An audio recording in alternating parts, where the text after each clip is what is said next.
Hello everyone, welcome to Mobius classes. आज हम लोग क्या कर रहे हैं, रेस्पायरेशन का नेक्स्ट पार्ट देखने जा रहे हैं। बेसिकली हमारा फोर्थ पार्ट लास्ट क्लास में जैसे मैंने आपको बताया था कि जो फिश के बारे में जो हम लोग पढ़ा रहे थे तो उसको मैंने एक्सप्लेन भी किया था, लेकिन उसका जो थ्योरी था वो थ्योरी नहीं रह पाया था, तो इसके कारण मैं उसको फिर से करवा दे रहा हूँ।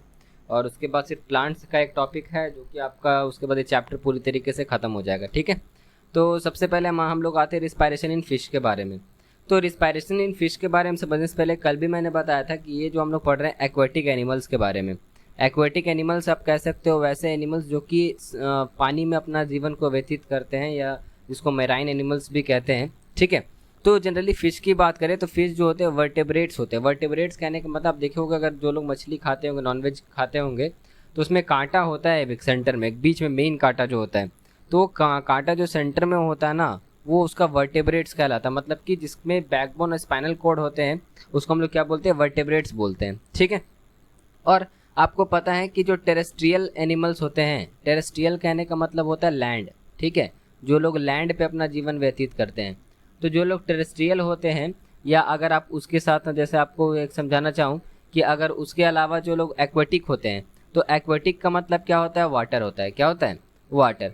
तो एक्वेटिक और टेरेस्ट्रियल में क्या अंतर, थोड़ा सा ये समझ लीजिएगा। जैसे कि लैंड पे अगर हम लोग हैं तो यहाँ पे ऑक्सीजन जो है वो अबेंडेंट मात्रा में है, तो हम लोग आराम से क्या करते हैं, रिस्पायर करते हैं या सांस लेते हैं, ब्रीदिंग का प्रोसेस करते हैं। लेकिन पानी में जो ऑक्सीजन की मात्रा होती है वो बहुत लिमिटेड होती है, तो उसके हिसाब से उनका रेट ऑफ ब्रीदिंग जो होता है ना वो काफ़ी ज़्यादा होता है। मतलब कि सांस लेने की प्रक्रिया का जो प्रोसेस होता है वो काफ़ी फास्ट होता है। तो आप यहाँ पे देख सकते हो, the rate of breathing of aquatic animals is higher than the terrestrial animals. Terrestrial animals कहने का मतलब वैसे एनिमल्स जो कि ज़मीन पे रहते हैं। ठीक है, because the present of oxygen present in water is very less than the percentage of oxygen present in atmosphere। देखिए, जो एटमॉस्फेयर में जो ऑक्सीजन का लेवल है जो मौजूद होने का, उसके मुकाबले क्या होता है कि पानी में काफ़ी कम रहता है। तो जिसके कारण से मैराइन एनिमल्स या एक्वेटिक एनिमल्स को का जो ब्रीदिंग रेट होता है, सांस लेने की जो प्रोसेस जो होती है, या बोल सकते हैं उसका जो रेट होता है, वो क्या होता है, ज़्यादा होता है। ठीक है, तो आपसे ये क्वेश्चन आ जाएगा कि आपका ये ऐसा क्यों होता है, तो कि ब्रीदिंग रेट क्यों ज़्यादा होता है एक्वेटिक एनिमल्स का, तो आपको ये वाला पॉइंट से आंसर करना है। ठीक है, अगर क्वेश्चन आता है तो। ठीक है, so higher rate of breathing enables them to take up more oxygen. देखिए, अगर आप ही देखो, हम लोग अगर दौड़ते हैं कभी जिस दिन, तो दौड़ने के क्रम में क्या महसूस होता है कि लगता है ना कि सांस बहुत तेज़ी से लेने लगते हैं, क्योंकि उसमें क्या होता है, हमारे बॉडी को एनर्जी ज़्यादा चाहिए होता है। और ज़्यादा एनर्जी तभी मिलेगा जब सेल क्या करेगा, ऑक्सीडाइज करेगा, मतलब कि फूड का ब्रेक डाउन करेगा। ठीक है, तो उसके उसके अलावा जो फिशेज होते हैं उसमें एक प्रोजेक्शंस देखने को मिलता है जिसको हम लोग क्या बोलते हैं, गिल्स बोलते हैं। गिल्स, जिसको गलफरा हिंदी में बोलते हैं हम लोग। देखो ये अगर मछली कटता है ना, घर में आता है, तो यहाँ पे ये वाला जो स्ट्रक्चर दिखता है, ये वाला इसको हटाया भी जाता है। ठीक है, ये गिल्स फिलामेंट जो होते हैं, इसके थ्रू क्या होता है, माउथ के थ्रू वाटर अंदर इंटर करता है, और इस गिल्स के थ्रू क्या होता है, वाटर रिलीज आउट हो जाता है। तो यहाँ पे कुछ ऐसे फिलामेंट्स होते हैं जो कि क्या करते हैं कि ऑक्सीजन को एब्जॉर्ब कर लेते हैं। ठीक है, और ऑक्सीजन एब्जॉर्ब करके वाटर डायरेक्टली पास आउट हो जाता है। एक बात और मैं थोड़ा कहना चाह दे रहा हूँ इस वीडियो में, ताकि आप लोग बात को समझिएगा। जैसा कि पता है कि आप अभी मेरे पास फ़ोन नहीं है, तो वीडियो बनाने में थोड़ा सा डिले होता है और काफ़ी प्रॉब्लम होती है, क्योंकि ये सारा चीज़ होना चाहिए। आप लोग को इतना अच्छा आवाज़ इसमें देखने को मिलता है क्लैरिटी के साथ, तो इसका रीज़न ये है कि आपका जो साउंड रिकॉर्डिंग मेरे पास अलग होता है और स्क्रीन अलग होता है, फिर दोनों को मिक्स करना होता है और उसके बाद एडिटिंग वगैरह काफ़ी टाइम लगता है। तो कृपया करके वेट कर लिया कीजिएगा, अगर 4-5 बजे तक, अगर 5 बजे तक वीडियो ना आए तो आप ज़रूर आप पूछ सकते हैं। ऐसे वीडियो अगर नहीं जाना होता है तो मैं खुद इन्फॉर्म कर देता हूँ। तो आप उम्मीद करते इस चीज़ को आप समझ के चलोगे। 15 जुलाई तक कम से कम ये आपको दिक्कतें देखने को मिलेंगी, जब तक मेरे पास फ़ोन नहीं है। ठीक है, तो उम्मीद करते हैं आप उस हिसाब से ही चलिएगा, और अगर किसी तरीके का दिक्कत होगा तो आप ज़रूर आप संपर्क कर लीजिएगा, और मेरी बातों को समझिएगा मैं क्या कहना चाह रहा हूँ। ठीक है, तो चलो, फिशेज़ में गिल्स होते हैं। गिल्स जो कि काम करता है, ये प्रोजेक्शंस होता है जो कि क्या करता है, वाटर को क्या करता है, जो इंटर करता है उनके माउथ्स के थ्रू, वो क्या करता है, वहाँ पे गिल्स के थ्रू वाटर तो बाहर हो जाता है, लेकिन ये गिल्स में फिलामेंट्स होते हैं, वो ऑक्सीजन को एब्जॉर्ब कर लेता है। ठीक है, तो याद रखिएगा, फिशेज में एक सर्टेन प्रोजेक्शंस होते हैं जिसको गिल्स, और फिशेज गिल्स के थ्रू ही क्या करते हैं, रिस्पायर करते हैं। ठीक है, और ये एकदम फेदरी जैसा होता है, एकदम पतला सा जैसा होगा। आप कभी अगर छुए होगा मछली का गिल्स को तो आपको देखने को मिला होगा या महसूस करने को मिला होगा। ठीक है, ये गिल्स सारे जो होते हैं ना वो कनेक्टेड होते हैं ब्लड वेसल्स से। ब्लड वेसल्स का मतलब पता है जिसके अंदर रक्त बहता है, रक्त वाहिनी हिंदी में बोलते हैं इसको, ठीक है, जिसके अंदर खून का संचालन होता है, खून बहती है जिस ट्यूब में, उस ट्यूब को हम लोग ब्लड वेसल्स कहते हैं, ठीक है। और ये क्या करता है, गैसेस को एक्सचेंज में मदद करता है, गैसेस को एक्सचेंज में मदद करता है। और ये जो गिल्स होते हैं ना, ठीक है, ये हेल्प करता है एक्वेटिक स्पेसीज लाइक फिश को कि ऑक्सीजन को यूटिलाइज कर सके, जो कौन सा ऑक्सीजन, जो कि पानी में घुला हुआ ऑक्सीजन है, उसको यूज़ कर सके, ठीक है। चलो उसके बाद देखिएगा, ये गिल्स कंटिन्यूसली क्या करता है कि हेल्प करता है, जिसके वजह से वो वाटर क्या करते हैं, फिश उसको आसानी से उसको एब्जॉर्ब कर लेते हैं। वाटर से किसको एब्जॉर्ब करता है, ऑक्सीजन को एब्जॉर्ब करते हैं, ठीक है। और ये जो होता है वाटर माउथ के थ्रू, आपको जैसा मैंने पहले ही बता दिया, माउथ के थ्रू होकर के गिल से पास आउट हो जाते हैं। जैसे ही क्या होता है, वाटर पास करता है आपके गिल से, जो ऑक्सीजन होते हैं ना घुले हुए पानी में, वो क्या कर देता है, वो ब्लड वेसल्स के थ्रू चला जाता है, आपके ब्लड में मिक्स होकर के पूरे बॉडी में ट्रैवल करता है, ठीक है। पूरे बॉडी में ट्रैवल करने का मतलब अंदर ट्रेन वगैरह नहीं चलती है बॉडी के अंदर, ट्रैवल करने का मतलब हो रहा है कि टिश्यूज़ और सेल में वो ट्रैवल करता है बॉडी के, ठीक है। और उसके बाद फिर क्या होता है, उसी गिल्स के थ्रू वो वापस कार्बन डाइऑक्साइड रिलीज हो जाता है। तो ये था आपका फिश का रिस्पायर का प्रोसेस। तो उम्मीद करते हैं आज वाला आपको फिश अच्छे से समझ में आ गया होगा, क्योंकि कल मैं सिर्फ आपको बता देते क्योंकि इसका थ्योरी छूट गया था कंटेंट बनाने में, ठीक है। तो अब आते हैं प्लांट्स के बारे में। सारा एनिमल्स के बारे में हम लोग पढ़ लिए, उसमें एम्फीबियंस के बारे में भी हम लोगों ने पढ़ा था, ठीक है। तो उम्मीद करते हैं वो वाला भी आपको क्लियर हो गया होगा। अब रिस्पायरेशन इन प्लांट्स की बात करें तो रिस्पायरेशन इन प्लांट्स की जिक्र करेंगे तो प्लांट्स देखिएगा एक ऐसे लिविंग ऑर्गेनिज्म है जिन्हों ये भी जो क्या करते हैं, इसमें भी रिस्पायरेशन का प्रोसेस होता है, और इनके ही ज़रिए क्या हो रहा है कि हमें ऑक्सीजन मिल रहा है, ठीक है। क्योंकि ये कार्बन डाइऑक्साइड जो हम लोग रिलीज़ कर रहे हैं, वो कार्बन डाइऑक्साइड को यूटिलाइज कर रहे हैं, और वो कार्बन डाइऑक्साइड को रिसाइकिल मतलब ऑक्सीजन को रिसाइकिल करने में क्या कर रहे हैं, हेल्प कर रहे हैं। कार्बन डाइऑक्साइड इस्तेमाल करते हैं और ऑक्सीजन रिलीज करते हैं। तो देखो जितने भी ऑर्गेनिज्म वर्ल्ड में है, सब क्या करते हैं, रिस्पायर करते हैं, चाहे वो प्लांट हो या एनिमल हो, चाहे वो जानवर हो या पौधा हो, सभी सांस लेते हैं और सभी रिस्पायर करते हैं। फूड का ब्रेकडाउन होता है, सभी को एनर्जी मिलता है। तो आपको पता होगा प्लांट्स भी क्या करते हैं, ऑक्सीजन लेते हैं और कार्बन डाइऑक्साइड देते हैं। रात के समय में आपको पता है कि उस समय फोटोसिंथेसिस का प्रोसेस होता नहीं है, तो वो कार्बन डाइऑक्साइड की जगह रात में क्या करते हैं, आपका ऑक्सीजन लेते हैं। और उसके साथ साथ ये ग्लूकोज को, यानी कि ग्लूकोज मतलब जो फूड जो इंटेक करते हैं C6H12O6, ये फॉर्मूला आपका ग्लूकोज को, इसको ब्रेक डाउन करते हैं आपका कार्बन डाइऑक्साइड वाटर और रिलीज करते हैं एनर्जी, ठीक है, ताकि सर्टेन फंक्शंस को वो परफॉर्म कर सके। तो जो रिस्पायरेशन इन प्लांट्स जो होता है वो डिफर होता है आपका एनिमल से, क्योंकि देखिएगा कि प्लांट्स में जो होता है ना, रिस्पायरेशन जो होता है वो जनरली आपका रूट, स्टेम्स या आप बोल सकते हो कि लीव्स के जरिए होता है। लेकिन यहाँ पे आप देख सकते हो कि प्लांट का हर एक पार्ट क्या कर रहा है, खुद से रिस्पायर कर रहा है। हम लोग में ऐसा होता है क्या, पैर अलग रिस्पायर कर रहा है, हाथ अलग रिस्पायर कर रहा है, मुंह अलग रिस्पायर कर रहा है, ठीक है, स्टोमक अलग रिस्पायर कर रहा है, नहीं। आप देख सकते हो कि हमारा जो रिस्पायरेशन का प्रोसेस होता है वो होल होता है, होल मतलब पूरे संपूर्ण रूप में होता है। लेकिन प्लांट्स के अंदर जो होता है ना, रिस्पायरेशन का प्रोसेस जो होता है पार्टली करके होता है, मतलब लीव्स में अलग होगा, रूट्स में अलग होगा, स्टेम्स वगैरह में अलग होगा। तो आप कह सकते हो कि प्लांट्स में जो रिस्पायरेशन जो होता है वो इंडिपेंडेंटली होता है, मतलब कि अकेले रूप से होता है, जिसमें ईच प्लांट के पार्ट जो होते हैं ना, इंडिपेंडेंटली क्या करते हैं, ऑक्सीजन लेते हैं और उसको यूटिलाइज करते हैं एनर्जी लेने के लिए, एनर्जी देने के लिए, और रिलीज करते हैं क्या, कार्बन डाइऑक्साइड। कैसे, वो हम लोग जब पढ़ेंगे, नीचे में एक पढ़ना है हमें एक्सचेंज ऑफ गैसेस, तब हम लोग समझेंगे। रिस्पायरेशन इन लीव्स की बात करें तो हमें आपको ये सिर्फ दो ही चीज़ अभी पढ़ना होगा, लीव्स और रूट्स के बारे में। तो लीव्स के बारे में पहले जानते हैं, जो पत्ते होते हैं ना, उसमें देखिएगा स्टोमेटा एक टीनी पोर्स मौजूद होते हैं, छोटे छोटे पोर्स मौजूद होते हैं, जिन्हें हम लोग क्या बोलते हैं, स्टोमेटा। बचपन से पढ़ते आ रहे हो आप, 6 में भी आप पढ़े होंगे कि stomata are the tiny pores that are present inside the leaves. ये लीव्स में क्या होते हैं, मौजूद होते हैं, और ये गैसियस एक्सचेंज में, गैसियस एक्सचेंज मतलब समझते हो, गैसियस एक्सचेंज का मतलब हो रहा है कि वो क्या कर रहा है कि दिन के समय में वो कार्बन डाइऑक्साइड को लेता है और ऑक्सीजन को क्या करता है, रिलीज करता है, और रात के समय में भी आपका ये अपोजिट काम करता है, ठीक है। तो देखिएगा कि the leaves of the plant have tiny pores on their surface are called stomata. तो ये आपको स्टोमेटा का डेफिनेशन है, याद रखना है कि स्टोमेटा क्या होता है। अब ये जो एक्सचेंज ऑफ गैसेस जो होता है, लाइक आपका O2 और CO2 लीव्स में, वो इसी स्टोमेटा के जरिए होता है। कब, ड्यूरिंग रिस्पायरेशन, रिस्पायरेशन के समय में ही क्या होता है, ये प्रोसेस आपका होता है। उसके साथ ये जो ऑक्सीजन होता है ना, ये इंटर करता है स्टोमेटल पोर्स के जरिए और ये अंदर पूरे सेल्स में तक पहुंचता है लीव्स के, जहाँ पे डिफ्यूज़न होता है, सॉरी जहाँ पे वो डिफ्यूज़न के जरिए अंदर पहुंचता है। डिफ्यूज़न मतलब समझते हैं? जैसे आपको एक एग्जांपल देते हैं कि घर में अगर कभी देखिएगा, कभी कोई परफ्यूम अगर कोई लगाया ना, तो आपको महसूस होगा कि परफ्यूम लगाया, अच्छा खुशबू आता है।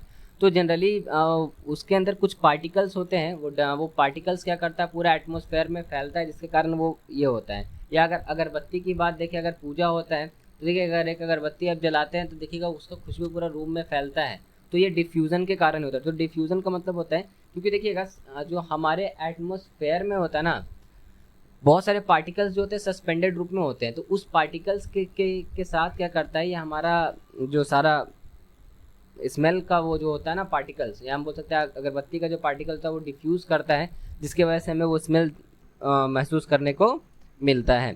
या आप इस डिफ्यूज़न आप क्लास 9 में जाओगे तो पढ़ोगे, इसको अच्छे से थोड़ा समझोगे कि क्या हायर कंसंट्रेशन कैसे डिफ्यूज़ करता है हायर से लोअर। अभी बता देंगे ना तो खिचड़ी हो जाएगा, इसलिए अभी आपको हम नहीं बता रहे हैं, ठीक है। चलो देखो आगे। और उसके साथ साथ CO2 जो प्रोड्यूस होता है रिस्पायरेशन में, वो भी क्या करता है, डिफ्यूज़ करता है। मतलब इन द ओवरऑल सेंस अगर हम कहना चाहें, ये स्टोमेटा ही है जिसके ज़रिए गैसेस एक्सचेंज हो रहा है, O2 और CO2 का आदान प्रदान हो रहा है, ठीक है। सिंपल लैंग्वेज में बस यही कहना है मुझे। चलो नेक्स्ट आते हैं हम लोग। अच्छा एक बात और देख लो, थोड़ा सा देख ही लिए तो स्टोमेटा का देखो, इस तरीके से देख रही है जो है ना, ये इसको हम लोग गार्ड सेल्स बोलते हैं। स्टोमेटा प्रोटेक्टेड होता है आपका गार्ड सेल्स के जरिए। किसके जरिए? Guard cells. गार्ड सेल्स क्या करते हैं, स्टोमेटा को प्रोटेक्ट करते हैं। तो याद रखिएगा, प्रोटेक्ट कौन करता है स्टोमेटा को, तो गार्ड सेल्स। गार्ड का मतलब ही क्या करता है, गार्डिंग करना, प्रोटेक्ट करना, ठीक है। वर्ड से मीनिंग पता चल रहा है आपको। अब देखो रिस्पायरेशन इन रूट्स। अब रूट्स में कैसे होते हैं, तो रूट्स का थोड़ा सा हम एक बार फिगर आपको यहाँ पे दिखा दे रहे हैं कैसा होता है। उतना अच्छा पेंटर नहीं है, लेकिन कुछ ऐसा ड्रॉ कर दे रहा है ताकि आप समझ जाओ, ठीक है। ये रूट्स होते हैं और रूट्स के नीचे में ना ऐसे यहाँ पे ये पतले पतले हेयर्स मौजूद होते हैं, पतले पतले बाल जैसे, रेसे जैसे, जिसको हम लोग बोलते हैं रूट हेयर्स। क्या बोलते हैं इसको? रूट हेयर्स, ठीक है। ये रूट हेयर्स क्या करता है कि ये पूरा तरीके से ये सोइल के अंदर डिप किया हुआ होता है, और ये क्या करता है, ऑक्सीजन को एब्जॉर्ब करता है। क्या करता है, ऑक्सीजन को एब्जॉर्ब करता है। कहाँ से? सॉरी, ऑक्सीजन को एब्जॉर्ब करता है, दिमाग खराब हो गया मेरा। ऑक्सीजन तो लीव्स एब्जॉर्ब करती है, ये वाटर को एब्जॉर्ब करता है। कैसे एब्जॉर्ब करता है? वाटर को एब्जॉर्ब करता है। और ये देखिएगा, ये जो वाटर एब्जॉर्ब रूट हेयर्स करते हैं ना, ये क्या करते हैं कि ये इसको ये रूट्स के जरिए पूरे प्लांट्स में जाते हैं, तो जिससे क्या करता है कि प्लांट्स अपना फोटोसिंथेसिस का प्रोसेस वगैरह करता है। तो ये पता चल रहा है। अब उसके हिसाब से अब देखो यहाँ पे हम क्या बताना चाह रहे हैं। जो रूट सेल्स होते हैं प्लांट्स के, वो रिस्पायर करते हैं अंडर द ग्राउंड। मतलब वो ग्राउंड के अंदर रूट्स होते हैं ना, तो वो ग्राउंड के अंदर ही रिस्पायर कर लेते हैं, ठीक है। They also need oxygen to carry out respiration and release energy for their own use. देखो ऑक्सीजन तो चाहिए, क्योंकि रिस्पायरेशन का प्रोसेस करना है अगर ऑक्सीजन के प्रेजेंस में, एरोबिक रिस्पायरेशन अगर हम समझ रहे हैं तो वहाँ पे तो हमें ऑक्सीजन का ज़रूरत पड़ेगा। तो जो रूट सेल्स होते हैं ना, इनको ऑक्सीजन मिलता है कहाँ से? जो एयर प्रेजेंट होते हैं एटमॉस्फेयर में, या स्पेसेस बोल सकते हैं कि जो मिट्टी में के देखिए, देखिएगा मिट्टी के अंदर काफ़ी स्मॉल स्मॉल होल्स मौजूद होते हैं, या बोल सकते हैं उनके पार्टिकल्स के बीच में स्पेस होते हैं, और इसी स्पेस के जरिए क्या करते हैं, वो ऑक्सीजन को एब्जॉर्ब कर लेते हैं, ठीक है। और ये ऑक्सीजन जब वो एब्जॉर्ब करते हैं, तो यहाँ पे देखो, अब जैसा मैंने आपको बताया कि प्लांट्स के पास एक टिनी हेयर जैसा होता है, जिसको हम लोग क्या बोलते हैं, रूट हेयर्स। ये ऑक्सीजन क्या करता है, एयर से जो सोइल में जो आता है, और वो क्या करता है, वो रूट हेयर्स के थ्रू इंटर कर जाता है पूरे सेल्स में। किसके सेल्स में? रूट के सेल्स में। मतलब देखो, ये मान लो ये पूरा मिट्टी है, ये मिट्टी के थ्रू क्या किया, ये पूरा मिट्टी है, मिट्टी के थ्रू क्या किया, रूट हेयर्स के थ्रू ये ऑक्सीजन गया, और ये पूरे सेल्स में, रूट के पूरे सेल्स में पहुँच जाता है, जिसके ज़रिए वो यूटिलाइज करता है और क्या करता है कि रिस्पायरेशन का प्रोसेस को करता है, ठीक है। जैसे ये देखो इस तरीके का फिगर, अगर इसको हम रोटेट करना चाहें तो आप उसको फिगर को थोड़ा हम रोटेट कर दे रहे हैं आपके लिए, ताकि आप समझोगे हम क्या दिखाना चाह रहे हैं। ठीक है, रोटेट लगता है यहाँ पे देखोगे तो आपको समझ में आएगा। देखो टेम्पररी में ये फिगर दिखा रहे हैं आपको। ये देखो, ये रूट्स है, ये नीचे में, ठीक है, ये रूट्स है नीचे में इस तरीके से, और ये मिट्टी जैसा ये पार्टिकल। तो इससे क्या कर रहा है, रूट हेयर्स क्या कर रहा है, इसको एब्जॉर्ब कर रहा है। क्या कर रहा है? एब्जॉर्ब कर रहा है। तो जो एयर अंदर में मौजूद है, उस एयर को ये यूटिलाइज कर रहा है। फिगर वैसे था तो आपको पता नहीं चल रहा होगा, ठीक है, इसीलिए इसको क्या कर दिया, आपको रोटेट कर दिए थे, ताकि आप उस चीज़ को समझ पाओगे, ठीक है। तो उम्मीद करते हैं सेशन आपको ये वाला यहाँ तक तो समझ में आएगा कम से कम। अब आ जाओ लास्ट जो हमारा पार्ट है एक्सचेंज ऑफ गैसेस, जिससे आपका पूरा डाउट क्लियर हो जाएगा कि क्या है प्लांट्स में, कैसे क्या चीज़ होता है। एक्सचेंज ऑफ गैसेस का मतलब क्या होता है, गैसेस की अदला बदली। तो ये कैसे होता है देखिएगा, समझो। पहले अगर हम ये स्टेटमेंट पढ़ने से पहले हम आपको अपने तरीके से समझा दें कि जब फोटोसिंथेसिस होता है तो कार्बन डाइऑक्साइड और वाटर का प्लांट इस्तेमाल करता है, ठीक है। और उसके साथ साथ ये सनलाइट और क्लोरोफिल भी यूटिलाइज करता है, क्योंकि फोटोसिंथेसिस जो होता है वो कभी होगा, सनलाइट होगा तभी होता है। तब क्या करता है कि वो ग्लूकोज बनाता है, इसको हम लोग ग्लूकोज बोलते हैं। क्या बोलते हैं? ग्लूकोज। ये फूड बनाता है। और जब ग्लूकोज बनता है तो साथ साथ में एक गैस भी रिलीज करता है, इसको हम लोग क्या बोलते हैं? Oxygen gas. क्या बोलते हैं उसको? Oxygen gases. 6 क्यों लिख रहे हैं आप अभी नहीं समझोगे, बैलेंस करने के लिए होता है। आप वो ऐसे मत समझो, अगर आपको ऐसे दिक्कत हो रहा है तो आप इस तरीके से समझो कि यहाँ पे ये कार्बन डाइऑक्साइड, ये आपका वाटर, ये आपका एज इट इज सनलाइट, और ये आपका क्लोरोफिल, और ये बना आपका ग्लूकोज, और ये बना आपका ऑक्सीजन, ठीक है। क्योंकि आप थोड़ा सा रिएक्शन 8 क्लास में जाओगे तो थोड़ा थोड़ा आपको समझ में आएगा ये रिएक्शन कैसे बैलेंस होता है। तो यहाँ पे कार्बन डाइऑक्साइड देखो हम लोग दे रहे हैं, वो कार्बन डाइऑक्साइड को यूज़ कर रहा है, पानी का यूज़ कर रहा है, और ये दोनों को इस्तेमाल कर रहा है, अपने लिए फूड तो बना रहा है, साथ साथ वो हम लोग के लिए कुछ चीज़ हेल्प करने के लिए दे रहा है। इसको हम लोग क्या बोलते हैं? ऑक्सीजन। मतलब हम जितना बार कार्बन डाइऑक्साइड रिलीज कर रहे हैं, कार्बन डाइऑक्साइड को पौधा इस्तेमाल कर रहा है और इस्तेमाल करके ऑक्सीजन दे रहा है। इसीलिए आज भी हम जितना लोग आबादी बढ़ने के बावजूद भी आप देख रहे हैं कि ऑक्सीजन और कार्बन डाइऑक्साइड का लेवल लगभग मेंटेन करके है। कितना भी कार्बन डाइऑक्साइड प्रोड्यूस करो, लेकिन अगर पेड़, इसीलिए बोला जाता है ना कि ऑक्सीजन को बचाना है तो पेड़ लगाया कीजिए, एफोरेस्टेशन का मेथड को अप्लाई कीजिए, ताकि क्या होगा, इससे आपका ऑक्सीजन और कार्बन डाइऑक्साइड का लेवल मेंटेन रहे। नहीं तो ऐसा अगर एक दिन आ जाएगा पेड़ काटते चले जाएंगे कि ऑक्सीजन बचेगा ही नहीं और फिर रिसाइकिल करने वाला ही नहीं रहेगा, तो पूरा एटमॉस्फेयर ही हमारा अर्थ का कार्बन डाइऑक्साइड से भर जाएगा और फिर हम लोग का सर्वाइव कर पाना मुश्किल हो जाएगा, ठीक है। चलिए, तो बात समझ रहे होंगे। अब देखो यहाँ पे ये जो एक्सचेंज ऑफ गैसेज होता है ये टेक्स प्लेस होता है सारे प्लांट्स में हर समय, या हर समय कहने का मतलब डे टाइम। आपको मैंने पहले ही बताया कि ये आपका जो फोटोसिंथेसिस का प्रोसेस होता है वो दिन में ही होता है। जो लीव्स होते हैं ना वो जनरली इन्वॉल्व होते हैं फोटोसिंथेसिस में, क्योंकि लीव्स में पत्ते हरे होते हैं, और पत्ता हरा होने का रीज़न ये है क्योंकि उसमें क्लोरोफिल होता है, ठीक है।